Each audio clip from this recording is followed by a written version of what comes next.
Welcome to another fishing adventure, folks. It's early morning fishing, late fall. It's cold. It's like 39 degrees out. The water is warmer than the air. Water's about 60, and like I said, it's cold out here. I had to hike back here with no wagon today because my wagon broke during the night, or when I was hiking back to the truck last night in the dark. My wheel fell off my wagon, so I'm fishing a little lighter than normal this morning. That's alright. Half-mile walk carrying 50 pounds of gear is a good morning workout. Got me warmed up, got the blood pumping. And it's not a ton of gear, just my backpack with stuff strapped to it. There's my rods, net, chair, little cooler with some food. That's it. There's a weed line here, out off the shoreline here, out in the water. I'm trying to fish a gap here in the weeds. There's one there. Here's a little gap with less weeds, not no weeds, but less. And then farther down there, then the weeds get thicker, and yeah. So I'm trying to battle the weeds here today.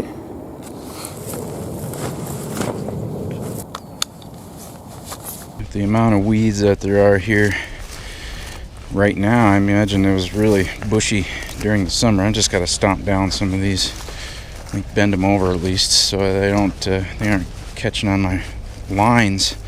This is where I'm going to set my rods up. I don't think anybody fishes here during the summertime. There's zero trash. Zero.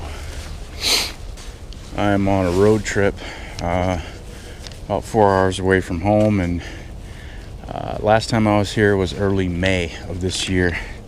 This will be my second time fishing here at this lake. And water conditions are about the same as they were when I was here in May. Temps in the low 60s, and that's what I was shooting for. I was trying to get here when the water temps are still in the 60s, so they're going to have some active fish still, but cold enough to where the weeds started to die back. And it's kind of what I got here. There's a little more weeds than I would like, but last night I was able to land some pretty good fish through the weeds. Lost several also. I think my landing rate was about 50%, but it is what it is. And when I say last night, I guess it's mostly yesterday afternoon. It gets dark around 7 p.m. this time of year, so it gets dark pretty early. You know, one of the more useful things that I see a lot of comments about pretty frequently is the revelation that, oh, you can clip the bell on the rod holder instead of the rod, and then when the rod gets pulled, you know, it does that. Then you don't have to unclip the bell from the rod when it's time to fight the fish. It just works so much better. I try to provide some useful, practical info in every single video, so there you go. That was it. There will be no more useful info for the rest of this video.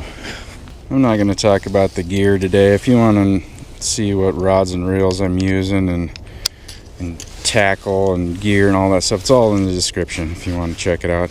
If you're not sure how to access the description, if you're on a phone, touch the title of the video and the description will open up.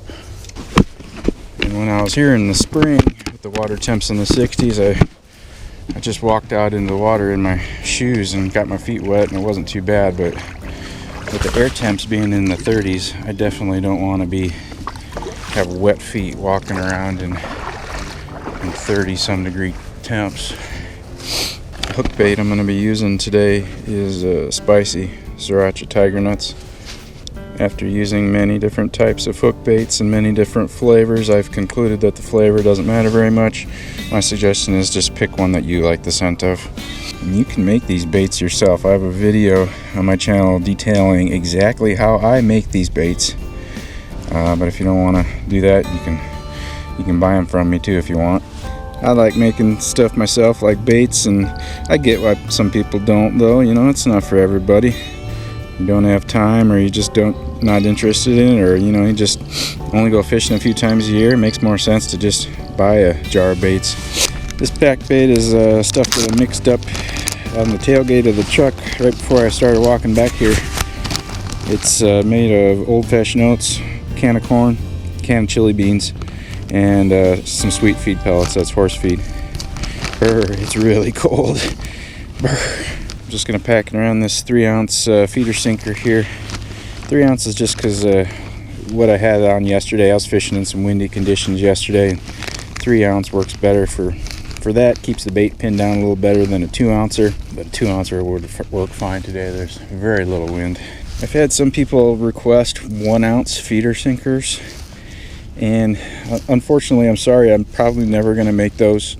The way this bolt rig works, it needs some weight to drive that hook into the fish's mouth. And I think I've done my own experimenting before I started making these sinkers. I did my own experimenting with egg sinkers and found that I have better hookup rates with a 2-ounce than a 1-ounce, because the weight of this sinker is what drives that hook into the fish's mouth. That hook grabs them and then they run, and the weight of that sinker pulls against the hook and drives it into their mouth. And if it's not very heavy, it's just not going to get a good hook set. So 1-ounce sinkers are definitely not in the plan. Not going to make them. And if you're using 1-ounce sinkers for a bolt rig style rig like what I use, my suggestion would be try a 2-ounce egg sinker or whatever feeder you're using, and see what your hookup rates do, because I saw improvement with a little bit heavier weight.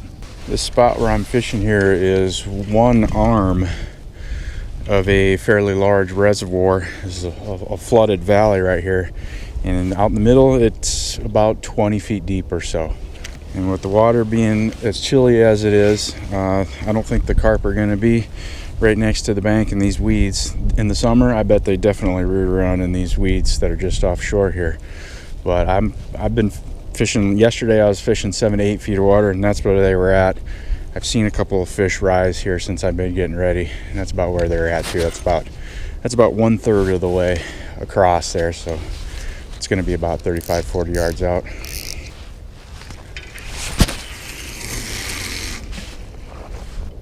Yeah, it's about 7 or 8 feet deep there, about what I thought I fished here before. So generally speaking, the cooler the water gets, the deeper the carp will be. That's been my experience. As the water cools, they'll start spending their time in deeper and deeper water for temperature stability, because this shallow stuff along the edges here, I bet if I measured this, it might even be in the 40s. I'll measure it after I get casted out here. But out in that 20-foot water, it's got to be in the 60s, because that's what it was yesterday afternoon. And if you're not familiar with this type of rig, I'll just give a brief explanation. So this ball of pack bait will lay on the bottom, and this hook bait will lay right next to it on the bottom. And this is intended to attract the curiosity. My rod's falling off. So in case you're not familiar with the rig, this is my rig that I fish almost all the time.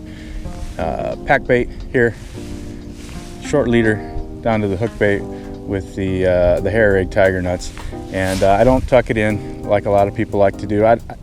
I just want to make sure that my hook is not buried. It's somehow I don't want it to be underneath this ball of pack bait. And I know they make feeders that are supposed to land right side up, so that doesn't happen. They probably work most of the time, is my guess. I want to be sure that my hook bait's not buried, because if the hook's buried, definitely not going to catch a fish. But that's the general overview of my rig here. You need to quit talking about it. Put it out in the water. I'm not going to catch a fish holding in front of the camera either.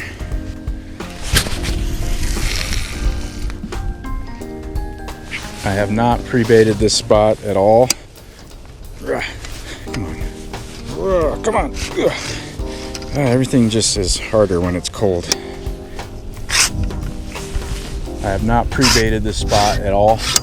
I wanted to yesterday. And I came here yesterday, and it was just too windy. It was gusting at 35-40 miles an hour, blowing directly into this shoreline. And that would be an exercise in futility, trying to throw some cattle cubes out there, and definitely too wavy for a bait boat. So even though I have those things with me, I didn't use them here at all. There's been no pre-baiting at this spot. Grab a quick water temp, walk out here a little bit. Don't want to spook the fish. Yeah, it's 59-degree water here in 8 inches of water in a 35-degree night. So yeah, that stuff out there is definitely going to be in the 60s. Yeah, 60-degree water, and it's 39 with a wind chill of 31 here this morning.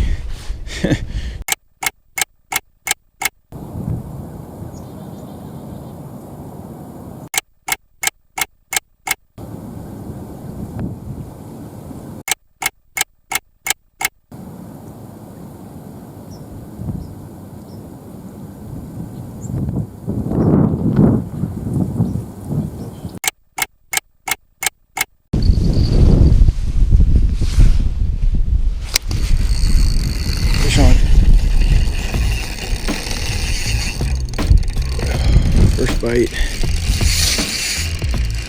And it's a good one.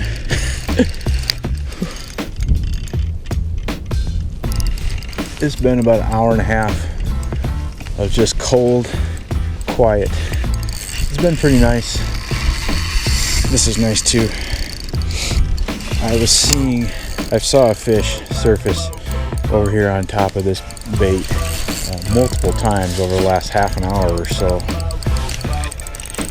I suspect that's the fish that is doing this. And with the weed situation here, I've rebaited a few times during this hour and a half here, and a couple of times I did bring back some weeds.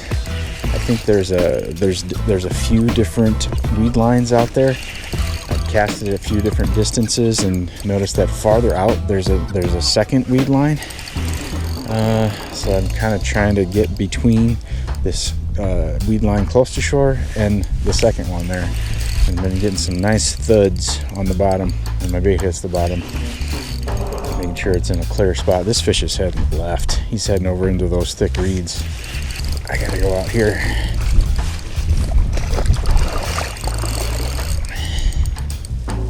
Oh, good. Seemed like he was gonna try to go around the corner into those thicker reeds, but he turned and he's going back now.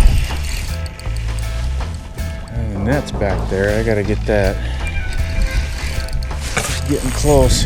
I'm getting him through into this gap here where there's less reeds. Water clarity here is outstanding. Very unusual for this part of the country. Oh, this is a good fish. Can you see him? This water's so clear. Oh. He saw me. And that's the downside with the clear water. I can see them, but they can also see me.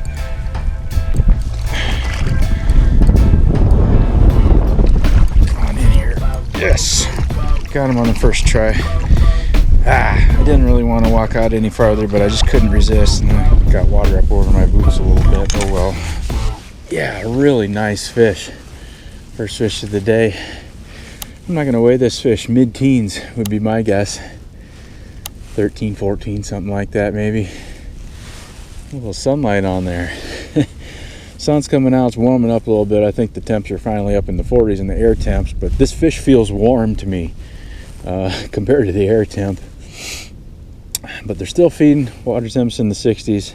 Hopefully there's more to come. I know there's giants in this lake. I mean, I've caught multiple fish over 20 last time I was here, so I'm hoping for some of that today.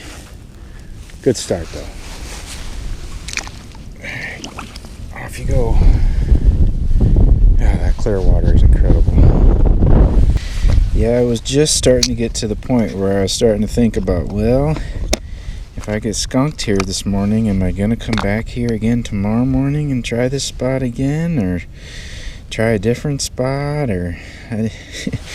That thought process was already starting, but I'm probably jumping the gun a little bit. Hour and a half is not very long, but it kind of seems like a long time when you're sitting here shivering. Yeah, I've been rebaiting about every half an hour here this morning. Usually I do every hour, but that varies. Something like this where this is a very unfamiliar place, and then I've got the weed situation out there too. I just want to do it more often because it seems like a good chance that my rig might land in some weeds without me knowing it. And if the rig's buried in weeds, it's definitely not going to catch a fish. So that's why I want to check it more frequently in today's situation. But in places where I'm familiar and I'm real confident in what the bottom is like and stuff like that, about every hour is how often I will change the bait. And it's not so much to add more pack bait. It's more to make sure that a nuisance fish hasn't been pecking at this, or a turtle or something, and tangled up the rig or stolen the bait. Because if you check your rigs too often, then that can be counterproductive too, because every minute that your rig is here on the bank with you and not out in the water is a minute that your personal best fish could have just swam by that spot. You don't have anything out there to catch them.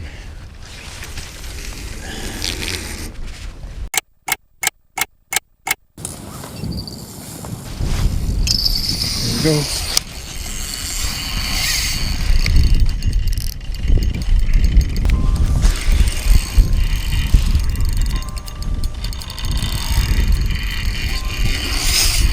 Oh yeah, do it. Do it. Make it scream. Same deal here. I saw a fish surface right on top of my bait twice over the last 20 minutes or so. Well, this guy's heading off to the right. We've got thick reeds over there. I gotta go chase him, and I don't have time to grab a net and bring it along with me. This fish is going around all these reeds. There's a whole bunch of reeds in that aren't sticking up out of the water. Yeah, there, he's right there in the reeds right here. Ideally, I guess what I'd like him to go out and then go back that way, back over to that gap where I landed those other fish. But this fish keeps heading. He keeps wanting to go that way. All right, he is swimming to the left now. I'm gonna let slack out. I never do this, but I'm gonna let slack out and let this fish. Yeah, go. He's swimming that way, and he's on the other side of these reeds. Go. I'm just holding the rod as high as I can to try it so it won't get hung up in these reeds that are right in front of me. I'm kind of overtopping my boots a little bit here and getting wet. I have the bait runner drag active, so if it takes off, it can take off if it wants to. I'm almost back to my setup here in the gap in the reeds. I'm gonna give him some more line.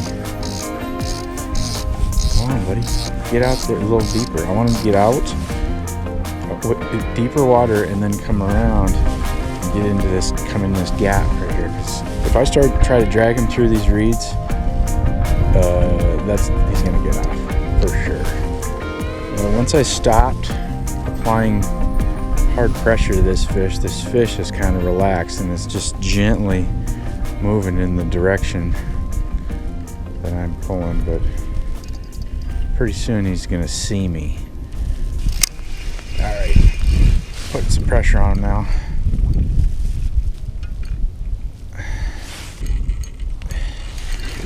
Oh, he's right there. He's right there at the edge of the reeds. Come on. Yes.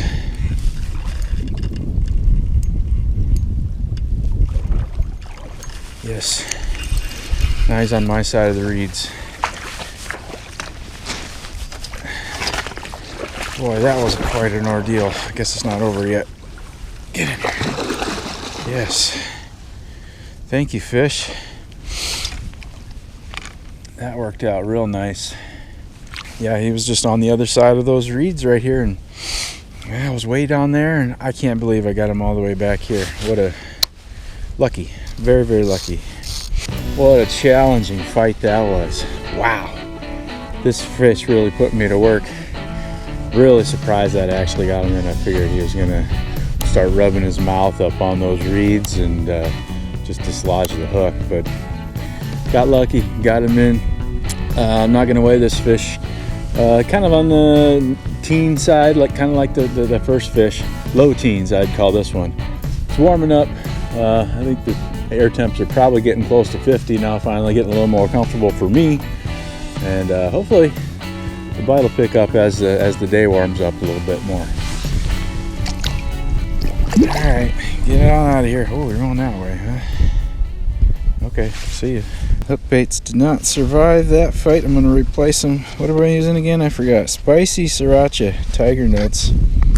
You know, it's amazing how humans can kind of sound like animals a lot of the time. I was sitting here waiting for the bite, and it was pretty dang quiet. And all of a sudden, just out of the woods across the way from me, I just heard a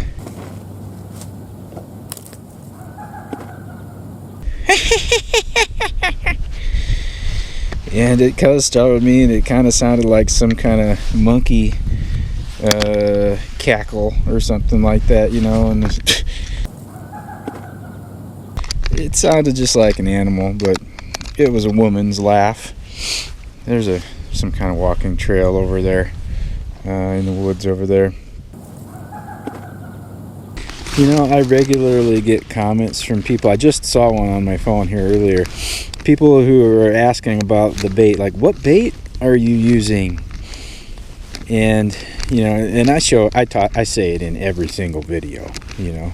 So it's clearly they skipped that part of the video. And so yeah, if you're watching this and you're wondering what bait is that he's using, go back and start the video at the beginning and watch it all and listen to the words, and then you'll know. Because when you skip parts of the video and then leave a comment, you're running the risk of making yourself look foolish, because it's a good chance whatever you're commenting on, maybe you don't know the full story of, or the very question that you're asking was answered in the video, but you skipped it.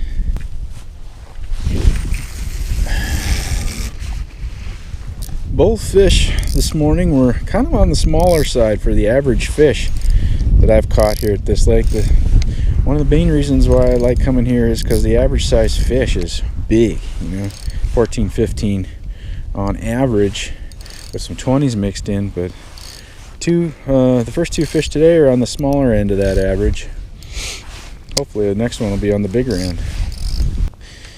See, I just reeled this one in, and we've got a mix of both dead weeds here on the hook, then fresh green live stuff here too. So we've got, some are dying off, but some are still very, very strong and alive. And then there's this other stuff, this viney stuff. This is some of the stuff that I've been reeling in when I rebait. I'm not sure exactly what this is. This might be the brittle naiad, I'm not sure. But this stuff's still bright green too, not dying off yet.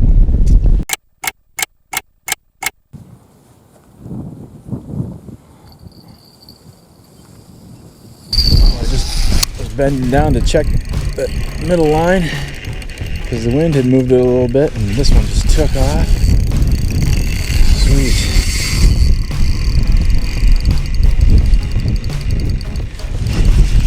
I'm glad I decided not to rebait this one. I probably casted this one out maybe 20 minutes ago and thought, maybe as long as my hands are cold, I might as well just rebait this one too, but I'm glad I didn't, because I would have missed this fish. Feels like maybe this fish has gotten into some weeds. So this fish is doing a good job here of just staying straight out in front of me. When he's running straight away. But carp, they almost always will zigzag from left to right. Sometimes both, multiple times. This one's heading right. He's heading right. I'm gonna go left. Trying to change the angle of pull on that line a little bit to get him to turn, to come back over, because I don't want him going down there where that last fish went. That's where he's heading though. He's trying. I have these larger size 2 hooks on here, so I can pull a little harder with a little more confidence. They don't seem to tear out as easily. At least that's the idea. Oh, he's in the reeds. He's in the reeds. Oh, I almost walked through my other lines.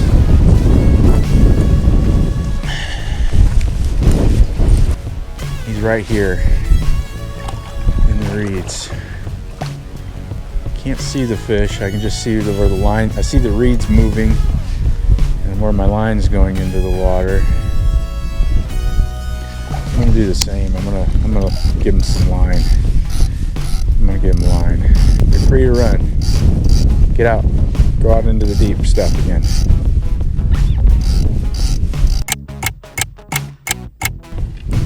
Alright. I got a bunch of weeds on my line, but that seemed to work. That fish swam out and now he's heading to the left. I'm going to try and bring him in the same gap that I did with that previous fish. Right here in front of me there's a little gap. Oh, this is a bigger fish. Bigger fish. I got him in. He's in front of the reeds. Now I need a net. Not going to be able to land this fish with my hands. Yes. Well, he didn't fight much at all here at the net job. Yeah, he's hooked real good in the bottom lip there. Yeah, those size 2 hooks are a lot stronger and thicker wire. 18 in the net. Yeah, beauty, big tail on this fish. 18 in the net, so this is a 15 and a half or so pound fish. Those number 2 hooks are giving me a lot more confidence in being able to kind of pull these fish in through those weeds and kind of direct them, horse them a little bit to get them to go where I need them to go. Yeah, just the thicker wire just doesn't tear out of the mouth as easily as those tiny number 4 hooks that I usually use. The 4s, I never have issues with them bending, but I think they tear out more when I try to horse a fish, So working good today though. This is a challenging scenario here. Every time I hook a fish, it's the battle of the weeds. But it's working out pretty good. Big tail, look at that tail. Monster tail on this fish. Alright, there you go, young fella. Off to your Clearwater Lake home. Yeah, the day is heating up. It's almost 50 degrees. I just checked, it's 49. So I might have to peel off a layer, I suppose. But yeah, the day is heating up and so is the fishing. Nice.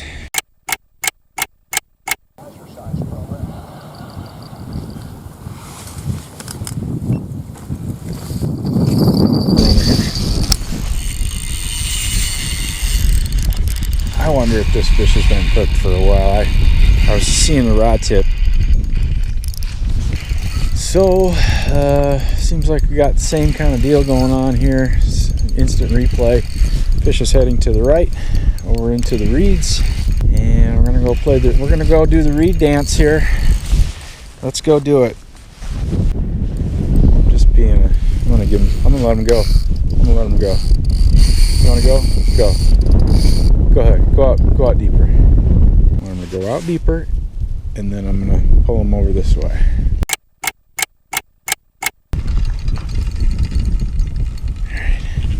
All right, there he is. He's in here.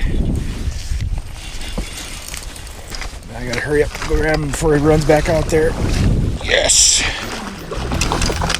Yeah, I think I got developing a method here for fighting these fish in the weeds. Yeah, so that's like 3 fish in a row. Same landing situation there. They swim off to the right into the reeds and just kind of gently coax them back. Another on the lower end of that average there. This is probably a 12-pound fish. Pretty great. We're getting close to noon here. I don't know if the bite's going to pick up or not. I do know I'm getting hungry and I'm probably going to have to leave to go eat some lunch at some point, but for now I'll settle with catching a few more fish. Get out of here. Of course, this stuff here is edible. It probably wouldn't kill me, but it probably is disgusting too. I've never tried it. I've had multiple people suggest it. I have not tried it. I'm probably not going to. But I do eat oats a lot. I eat oats for breakfast almost every day, but not with sweet feed and chili beans. My oats usually has fruit and nuts in it, blueberries or bananas or something like that, but not sweet feed. Well, that felt like that was not a nice firm landing there. That was a very gentle landing. I think I might have hit some weeds on the way down, so I'm just going to reel it in and redo it. For those of you who don't know what I'm talking about, you can, when you cast something out, if you keep tension on the line, you can feel through the line when the bait hits the bottom. It'll be a little thunk on the line, and depending on how that thunk feels, if it's very soft, like thunk, or if it's a thunk, then that can be an indicator of what kind of bottom it is. If it's a hard bottom, or if it's a very soft landing, then you might have landed in a big pile of weeds. And I think that's what happened with that one I just casted, so I'm redoing it. This fishing line is like a telegraph cable, and it can transmit pulses and things. You can feel what's happening with that bait as it's falling to the bottom.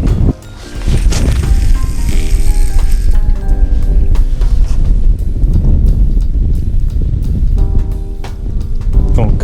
There we go. That was a good landing on the bottom. That means I didn't land in a pile of weeds. Let me show you an example of what I'm talking about here, like in the shallows. You can see right here, there's a nice clear spot. Nothing on the bottom there. Then over here, there's a big clump of weeds. There's another big clump of weeds over there. I'll put the underwater cam on to show you. See right here is a nice clear area where your bait can lay, but if I cast it off into this area over here, that's going to be buried down in these weeds and difficult for a carp to find in there, and they might not want to stick their head in there. But if it's laying right here in this nice clear spot, good to go.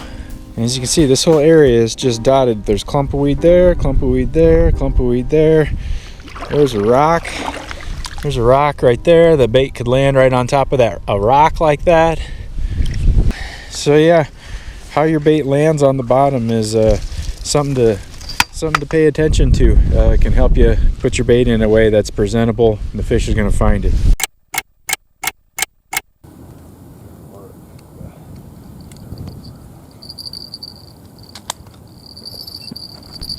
There we go. Drop back bite. On. I was just starting to put things away. I put the bait away. I dumped the bucket of water out. About to take the net cam off. Kind of mid-afternoon-ish or midday-ish. It seems like this fish has been paying attention, because he's just heading right for the little landing zone here where the other fish have gotten landed. So this guy's been paying attention. That's good.